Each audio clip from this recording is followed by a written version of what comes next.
हिंदू धर्म में एकादशी के दिन उपवास किया जाता है।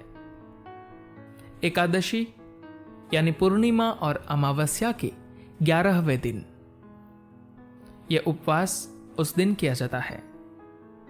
क्या है एकादशी के दिन उपवास का विज्ञान? पूर्णिमा और अमावस्या के बाद 11वां दिन एकादशी होता है। हर 40 से 48 दिन में मानव शरीर मंडल नामक एक चक्र से गुजरता है। इस चक्र में 3 खास दिन ऐसे आते हैं जब शरीर को भोजन की जरूरत नहीं होती। ये दिन सभी लोगों में अलग अलग हो सकते हैं और जरूरी नहीं है कि वे बराबर अंतर पर आए।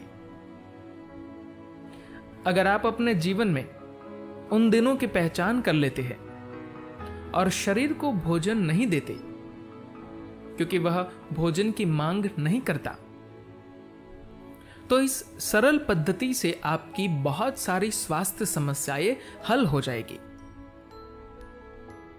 शारीरिक तंत्र के इस चक्र की ज्यादातर लोग पहचान कर सकते हैं अगर वे इस बात को दिमाग से निकाल दे कि कितनी कैलोरी, कितना प्रोटीन और कितना मिनरल्स लिया जाना जरूरी है। अगर वे अपने शरीर की बात सुने तो ज्यादातर इंसान इन 3 दिनों की पहचान आसानी से कर सकते हैं। इसलिए कहा जाता था कि उन 48 दिनों में से 3 दिन आपको भोजन नहीं करना चाहिए। ऐसा इसलिए कहा गया था क्योंकि किसी ने अपने तंत्र पर बारीकी से नजर रखी थी और अपने अनुभव से यह बताया था, मगर सभी लोगों के पास वह जागरूकता नहीं थी। इसलिए उन्होंने उपवास रखने के लिए एकादशी का दिन निर्धारित कर दिया। अगर आप ध्यान दें तो 48 दिनों में 3 एकादशी आती है। इस तरह से यह नियम के अनुकूल बैठता है। इसकी वजह यह है कि उस दिन पृथ्वी खुद एक खास दशा में होती है।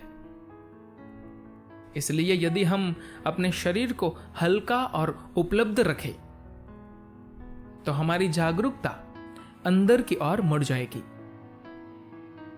अपने भीतर के द्वार को खोलने की संभावना उस दिन अधिक होती है।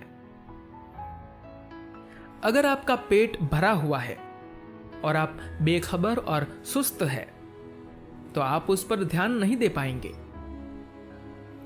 इसलिए सजग रहने तथा शरीर को शुद्ध करने के लिए आप उस दिन उपवास करते हैं।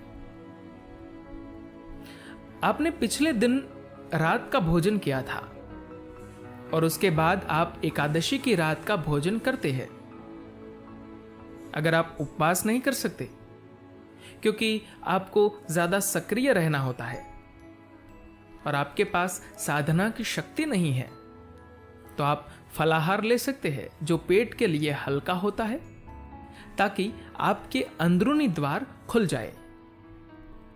इसका मकसद शरीर को जबरदस्ती भूखा रखना नहीं है। इसका उद्देश्य हर चीज को एक चेतन प्रक्रिया बनाना है। हम मजबूरी में इस तरह खाना नहीं चाहते, इसलिए हम जागरूकता के साथ निर्णय लेते हैं। धन्यवाद।